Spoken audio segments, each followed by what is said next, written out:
உன் கைகளின் பிரயாசத்தை நீ சாப்பிடுவாய். எல்லாரும் சொல்லுங்க, என் கைகளின் பிரயாசத்தை நான் சாப்பிடுவேன். சாப்பிடுவீங்களா? உண்மையா நம்புறீங்களா?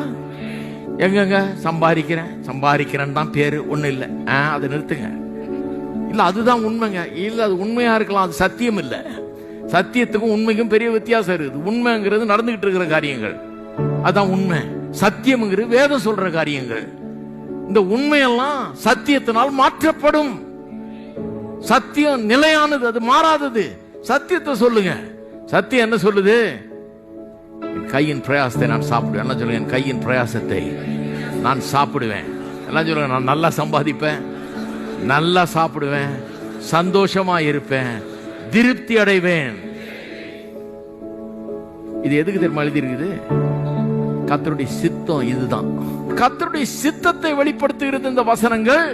இந்த வசனத்தை நாம் சொல்லும்படியாக இங்கே எழுதப்பட்டிருக்கிறது, நாம பயன்படுத்தும்படியாக. உலகத்தை வார்த்தையினாலே சிருஷ்டித்த தேவன் அவருடைய வார்த்தைகளை கொஞ்சத்தை இங்க கொடுத்திருக்கிறார் நமக்கு. இதை யூஸ் பண்ணிக்கப்பா. யூஸ் பண்ணினா இந்த வார்த்தையின்படியே ஆகும்.